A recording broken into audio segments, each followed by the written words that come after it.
Enggak. Ada investasi jangka panjang. Lain, bentar. Assalamualaikum warahmatullahi wabarakatuh. Waalaikumsalam warahmatullahi wabarakatuh. Kami dari kelompok 3 ingin sedikit menjelaskan atau memaparkan materi mengenai investasi jangka pendek. Investasi jangka pendek itu kayak apa sih? Yang kurang dari 1 tahun gitu. Akan Ini ya. sementara perputaran modalnya itu kurang dari 1 tahun. Jadi Sifatnya sementara. kayak kita ngeluarin uang, investasikan, mudah ditarik gitu. Maksudnya mudah ditarik itu perputaran uangnya itu kurang dari 1 tahun itu udah kembali gitu ya. Bisa balik Udah lagi. bisa balik lagi. Gitu. Terus lanjut ke materi yang ini ya, kita yang materi yang slide 1 Modal kerja ya. ya, modal kerja. Ini ada waktu terikatnya dana. Jadi waktu tarikatnya dana itu misalkan dari K1 nih, manajer ngeluarin 200 juta. Terus manajer komunikasi sama pihak produksi berapa hari dari bahan baku ke bahan jadi itu perlu waktunya berapa hari. Waktu hari kan? Ya. Terus juga manajer nanya ke bagian pemasaran juga berapa hari penjualan prosesnya ini berapa hari gitu. Jadi kalau misalkan produksinya tuh 30 hari misalkan nih, terus dari bagian pemasaran katanya 20 hari, jadi waktu terikatnya dana itu selama 50 hari itu nggak bisa diapa-apain gitu, ngerti nggak? Jadi waktu misalnya produksi itu waktu terikatnya dana itu kayak jenjang berapa lama Iya, waktu apa sebelum- sih jenjang berapa lama barang itu atau uang itu gak bisa ditarik sama kita yang Iya. dananya ya gitu. Sebelum jadi kas 2 itu berapa hari gitu? Oh iya iya. Jadi sama aja kayak perputaran berarti ya. Sama kayak gitu. Berarti tadi katanya 50 hari kan. Iya. Dalam setahun bisa nyampe 7 kali putaran ya. Iya, Kembali itu mulai. jumlah perputarannya sampai 7 kali. Dari mana 7 kali itu? Jadi 365 hari dibagi 50 hari itu. Jadi didapat kan 6, berapa. Jadi dibuletin jadi 7 kali perputaran dalam 1 tahun. Gimana ya, Mek? Apa lagi nih?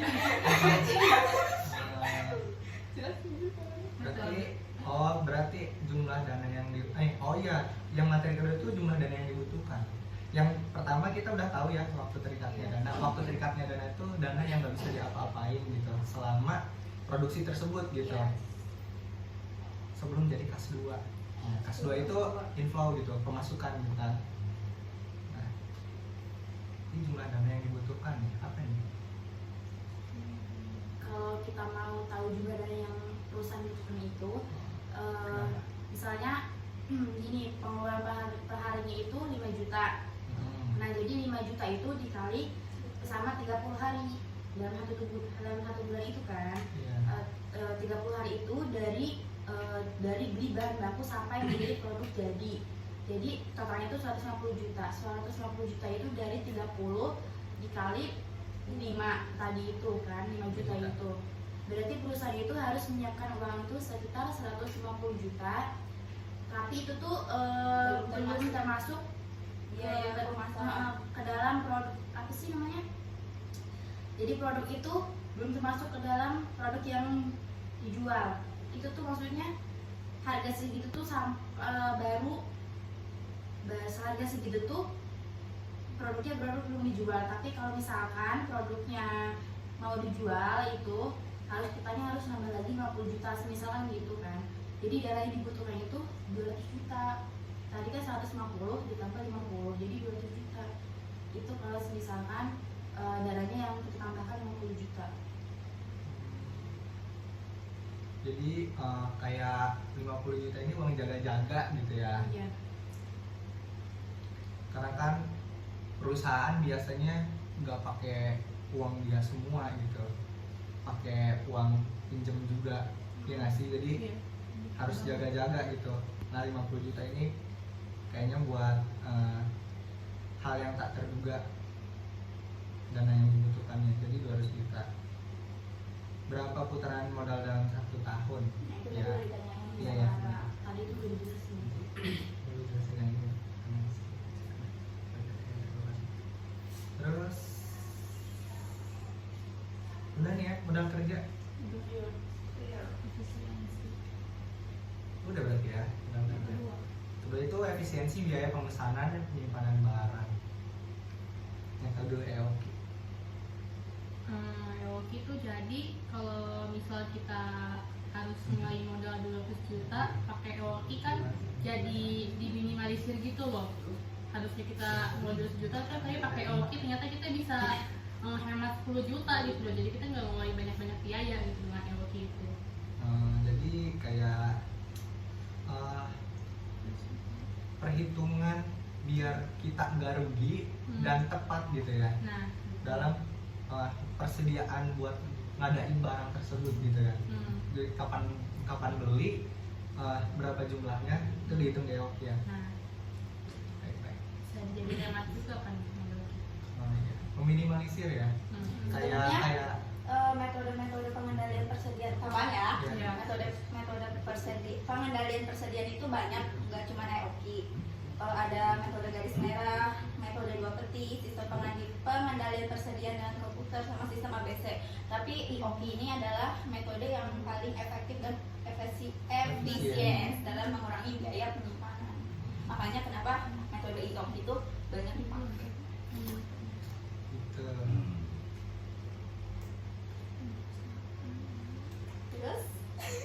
Terus Reorder point. Yang kedua apa nih reorder point? Itu bukannya waktu itu. Iya benar. Oke, reorder point itu setahu saya kayak apa ya, titik di mana sebuah barang yang ada di gudang nih ya, yang harus ditambah persediaannya kayak gitu sebelum kehabisan. Kayak gimana ya, perusahaan nih si gudang ini punya 10 beras misal. Nah ada permintaan misalnya 5. Nah sisa 5 lagi kan digudangkan ya. Nah itu tuh 5 beras yang dikasih itu dan 5 beras yang ada di gudang itu harus ditambahin tuh pada hari apa. Misal kan estimasi pengiriman kan kita nggak tahu kan ya, paling cepat 3 hari. 3 hari. Nah reorder point ini, nah kapan kita tuh harus nyetok barang gitu. Karena kan kalau misalnya kita pesen di mepet-mepet kan kita nggak tahu, entah misalnya ada bencana alam jadi barang yang nyampe ke gudang terhambat kayak gitu. Nah ini tuh harus diperhitungkan di reorder point. Nah menurut saya sih kayak gitu, setahu saya ya kayak gitu. Jadi di reorder point itu kayak kapan kita harus beli barang gitu, dan kita tuh harus tahu misalnya ngangkutnya itu ke mobil berapa jam, pas sudah nyampe pembongkaran berapa jam, nah gitu. Itu harus dihitung. Biasanya ada namanya itu lead time, itu kayak perhitungan waktunya kayak gitu, pembongkaran, angkutnya berapa jam kayak gitu.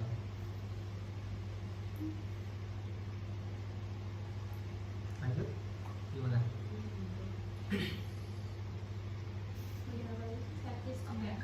Iya, Stok tuh ya. safety stock.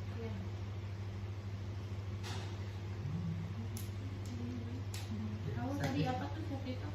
Jadi kalau safety stock itu istilah yang digunakan oleh ahli logistik untuk menggambarkan tingkat stok tambahan yang dikelola untuk mengurangi risiko kehabisan stok yang disebabkan oleh ketidakpastian dalam penawaran dan permintaan. Contohnya itu kayak Safety stock. contohnya itu safety stock itu kayak gimana sih?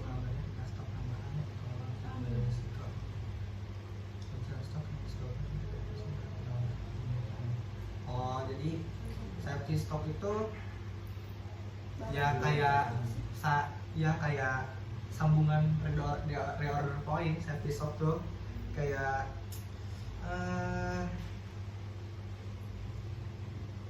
ini tuh biasanya tuh kayak gimana ya, safety stock tuh kayak barang yang di stok gitu loh. Kayak misalnya kalau misalnya lu beli barang terus nggak jadi gitu, atau misalnya lu beli barang misalnya 10 tapi mepet-mepet mintanya 12 gitu, nah ada gitu barangnya jaga gitu. Ini safety stock gitu, misalnya lu beli 10 ke gua hari ini, udah mau dikirim nih tapi lu minta 15 atau 12 gitu, nah gua ada barangnya. Nah ini safety stock gunanya kayak gini, cadangan buat ya, wanti-wanti gitu ya. wanti-wanti lah ini kayak gitu.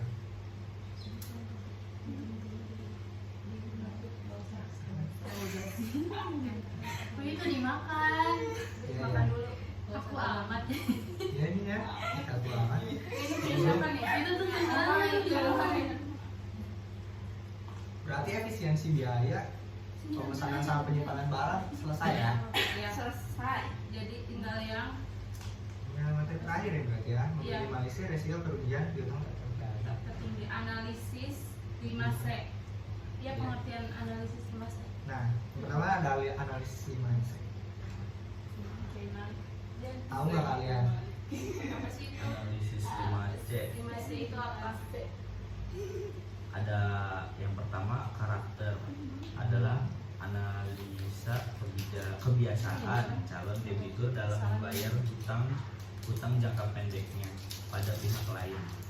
Kapasiti adalah analisa kemampuan keuangan calon debitur dalam membayar cicilan kreditnya. 3. Kapital adalah analisasi keseluruhan total modal yang dimiliki oleh calon debitur. 4.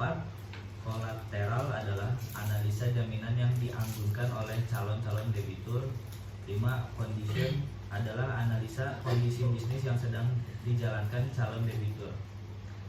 5C adalah salah satu metode yang umum digunakan lembaga keuangan seperti bank dan multi finance dalam analisa kelayakan permohonan kredit yang masuk. Hasil analisa akan digunakan sebagai pertimbangan dalam pengambilan keputusan apakah kreditnya diterima atau ditolak. Oh, jadi 5C ini metode ini tuh kayak Metode yang digunakan untuk mengurangi resiko dalam investasi. iya, jadi kayak gimana ya? Lo minjem nih, pernah minjem di bank sebelumnya, terus kayak pembayaran lo misalnya kayak lancar. Nah, lu mau minjem ke bank yang lain tuh bakal di ACC gitu. Di sini biasanya, oh jadi di sini ya dihitungnya jadi 5C ya. Kalau misalnya lu pernah minjem di bank sebelumnya, terus pembayarannya nggak lancar, pada saat lu mau minjem lagi ke bank selanjutnya, biasa di ACC ya. Oh berarti, oh iya kayak di sini ya, kayak di karakter tuh analisa karakter bayar utang dari calon debitur. Ada Ya, iya. Nah, jadi dihitung dari kode kolektibilitasnya. oh iya. Ada bisa dicek di ini ya, di slip OJK ya. Biasanya. Oh gitu. Terus ada capacity, analisis kemampuan keuangan debitur dalam membayar mesti utang.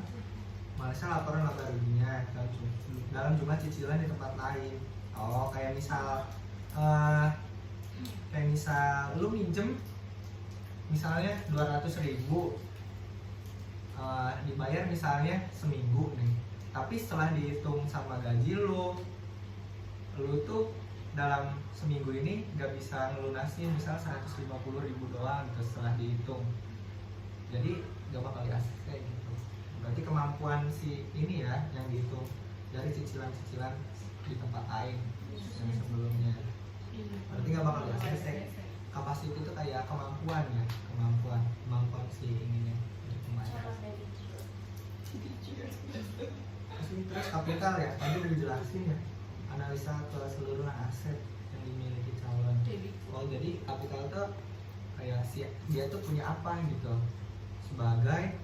sebagai jaminan sama kemampuan, sama aja kayak kemampuan dia buat bayar juga sih sebenarnya. Sama aja kayak yang tadi. Iya. Kalau misalnya dia minjem 5 miliar tapi kapital atau misalnya aset keseluruhan dianya kurang dari 5 miliar, nggak bakal lihat kerugiannya bakal Terus kolateral. Kolateral tuh kayak apa sih, jenis aset yang debitur yang diterima menjadi jaminan kreditnya. Yang tadi itu kayak total aset. Kalau misalnya kolateral tuh kayak jaminan, benar-benar jaminannya gitu. Punya apa gitu ya. Punya apa lu gitu buat dijaminin ke gua gitu. Kalau punya tanah ya tanah Serang gitu. tanah, kendaraan ya. Kendaraan kayak gitu. Mesin-mesin pabrik. Kalau kondision itu Ya itu kolateral itu harus kita tahu kondisinya tuh kayak gimana, kan nggak Iya. mungkin tanah kosong terus aksesnya jauh dijadiin jaminan kan nggak akan biasa juga. kalau misalnya di tengah kuburan gitu kan Nah, tanahnya padahal ya mau, ya, kayak di kuburan gitu tanahnya ya mau kayak gitu. Kalau yang kondisinya bangkrut itu gimana tuh? Gimana? Hah? Kalau kondisinya lagi bangkrut tuh usahanya. Misalnya ya ini Atau kayak kurang gitu lah ekonominya. iya kondisional. Balik lagi kayak apa yang dia punya bisa nggak dijadiin Iya, jaminan? nah Gitu. setara nggak gitu. Setara. Kalau misalnya nggak setara, bakal biasa sih. Iya. Gitu. Berarti 5C kayak gitu ya. Kebijakan kredit. Selain itu kebijakan kredit. Yang kalian tahu sih kebijakan kredit itu kayak gimana sih? Kalau misalnya minjem itu ada bunganya gitu. Biasanya ada nggak sih? Bunga sih ada di Bunga ada. pertama. Pernah nggak kayak denger gitu kebijakan kredit? Kalau misalnya lu minjem nih, ke gua lu balikin lebih gede gitu. Iya, oh ada kayak bunga ya kan? Bunga, kayak bunga kayak gitu. Dari Terus, Shopee juga kan ada bunganya kalau misalnya kita mau pinjam dari Shopee Paylater gitu kan. berapa persen tuh biasanya? 10%-nya ya? 10%. 10% dari harga ini. Gila, gede banget 10% ya. Lumayan sih. Kadang juga bank itu ngasih ini tahu, ngasih apa sih, kemudahan ke kita, ngasih diskon tahu kalau misalnya pembayarannya lancar. Misal nih, kalau misalnya lu atau misalnya lu beli barang ke gua gitu, misal beli tanggal 1 nih, misal 10.000, terus gua ngasih diskon ke lu gitu. Kalau misalnya lu 10 hari bisa balikin duitnya gitu kan, misalkan dicicil gitu ya, 10 hari bisa lunas gitu, lu bakal dapet diskon 2% gitu. Jadi kalau misalnya lu lebih dari 10 hari nih, dari tanggal 1 nih, misal 11 nih, tanggal 11 lu baru balikin lunas, itu lu bakal dapet diskon kayak gitu. Biasanya kalau misalnya di perusahaan dagang tuh suka ada 2N/10, N30 kayak gitu tuh, 2/10 kayak gitulah. Jadi dapat diskon 2% kalau misalnya lu bisa ngeluarin 10 hari ya, 10 hari setelah transaksi gitu. Ya itu sih kebijakan kredit. Budget pengumpulan piutang. Budget pengumpulan piutang. Kayak gimana ya, budget pengumpulan piutang tuh penjualan kredit dibagi sama rata-rata piutang gitu loh. Kayak misalnya Contohnya penjualan gimana? kredit itu kayak misalnya kayak lu dikasih waktu berapa gitu dalam setahun tuh, misal 360 perputaran piutangnya gitu, 360, terus dibagi sama ya rata-rata piutang.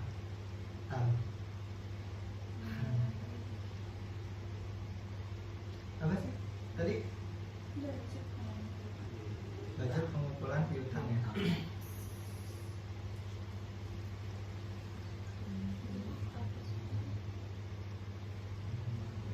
Ini kayak gimana ya, kayak perhitungan gitu loh, kayak budget pengumpulan piutang, kayak periodenya gitu.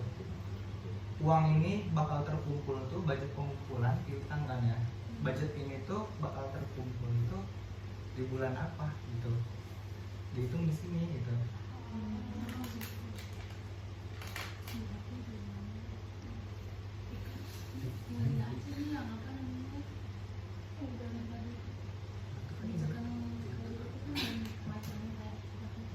Kredit sakit.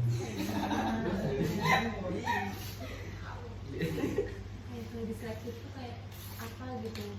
Nah, tadi kembali lagi kebijakan kredit. Oh iya. Ada yang ini nggak sih? Gue mah belum ngerti banget yang 5, yang kayak 5, iya.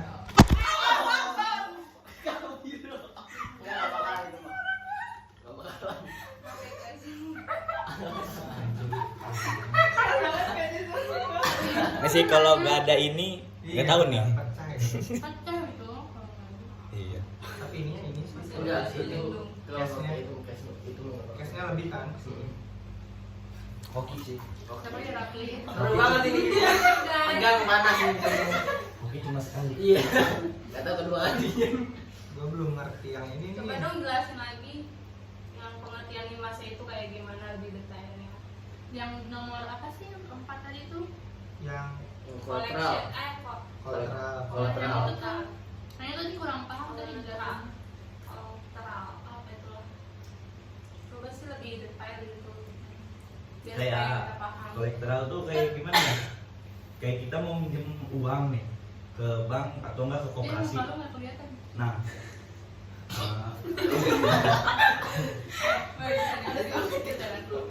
boleh lagi ya? Tadi kan dipotong kan? Ya dipotong dah. Emang dipotong mungkin nanti. Itu gue edit. Oh, ya udah.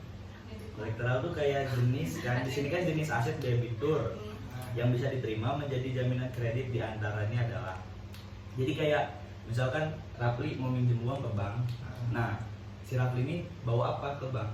Kayak ada jaminan loh. Saya punya ngajuin untuk ke bank, punya tanah sama punya kendaraan nih. Si Rafli butuh misalnya 100 juta. Nah dari harga tanah itu sama kendaraan pas nggak nih biasanya? Karena kalau bank tuh kayak di gimana ya, perhitungannya tuh kayak di harga jual tanah ini sama kendaraan itu sebanding nggak sama, Sama apa yang dipinjemin. dipinjem. Nah Oh, itu gitu. itu loh. Itu kolateral ya? Kolateral. Kolateral. Iya, kolateral. ya. Aduh basah. Oh, enggak. Enggak, gua nanya aja nanti. Dapat nilai ya, Gi. Iya. Jadi gimana? Coba dong kebijakan kredit selektif tuh kayak gimana? Kebijakan Yang mana?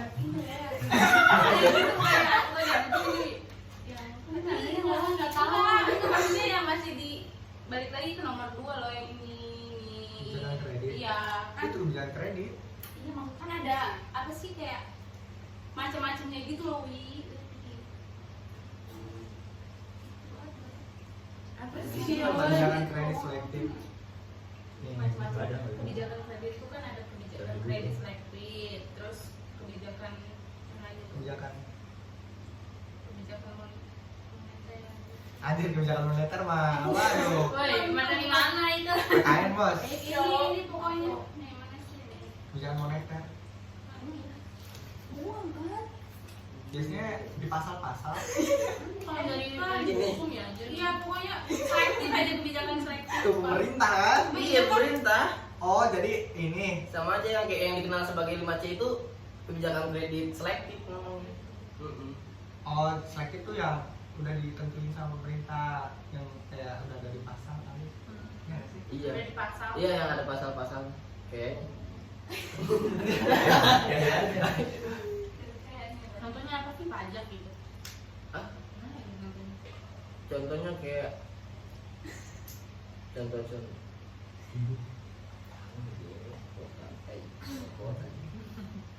Dampaknya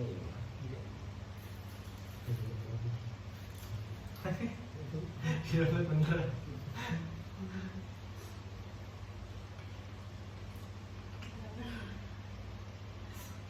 Selektif.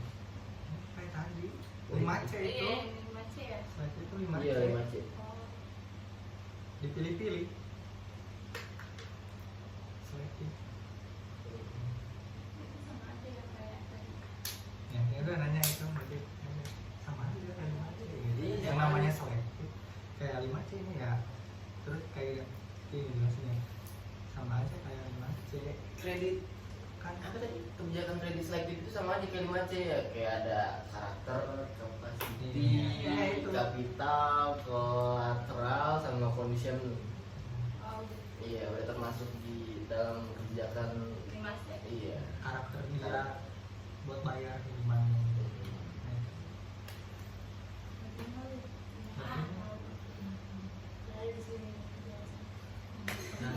Tahu.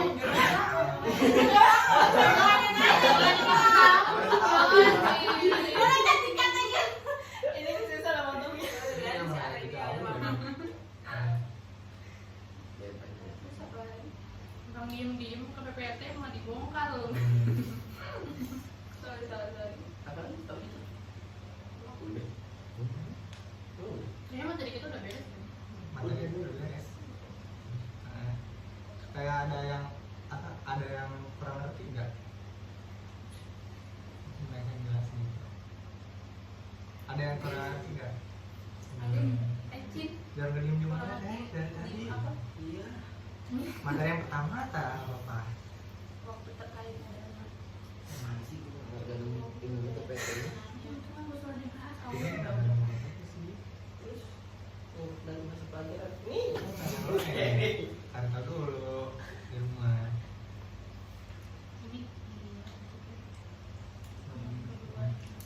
Itu yang reorder point tuh. Di order point.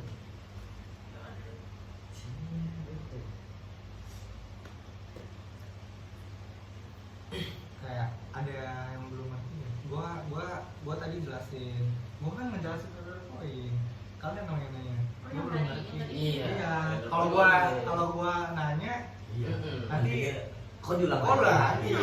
Kalian dong yang nanya. Nanti ngetutup kan udah dijelasin Tadi gitu. dijelasin sama Alwi, jadi ini. Nah, gitu. Oh. Masa gua yang nanya lagi? Jadi udah dijelasin. udah lagi sih Alwi jelasin. Itu nih gue nanya ulang. Ini ada nih Gue nanya ulang nih 8 orang. Jadi ngejelasinnya gimana tadi?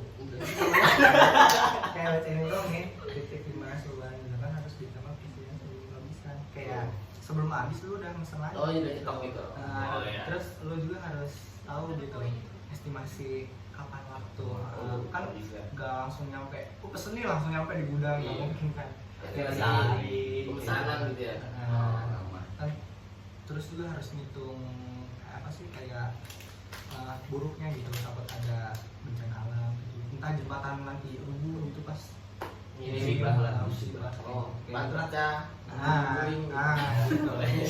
Ya, Ya, kendor. standar kan. Oke nih. Tadi yang dijelasin Alwi itu reorder point kurang paham sih. Gue bisa jelasin ulang nggak? Jadi reorder point itu kayak titik di mana sebuah barang yang ada di gudang itu harus ditambah persediaannya sebelum kehabisan. Jadi kayak misalnya nih, lo nyetok apa sih ada barang nih di toko lo gitu, terus udah pengen habis nih. Jadi lo sebelum itu habis lo harus ada nyetok gitu. Jadi kayak estimasi ini pengirimannya gitu. Harus tahu dulu ya. Gak mungkin ini ya. Nah, Gak mungkin langsung nyampe di toko iya, kita karena kan. takut ada kendala banyak bocor apa kan di jalannya. Itu reorder point ya. Iya. Itu reorder point ya. Oke. Yang lain gimana? Kalau hubungan antara safety stock tadi itu sama reorder point itu ada nggak like, terkaitannya? Ada nggak hubungannya gitu? Ada. Karena emang sama-sama penyimpanan itu ya. Iya. penyimpanan stok. Kalau safety stock tuh barangnya udah ada di kita gitu. Kalau reorder point dulu, baru safety stock. Nah, Reorder point itu kita mesen barang, safety stock tuh ya kita tuh udah stok siap, yang udah- udah ada. Iya, gitu. stok udah siap stok. Gitu.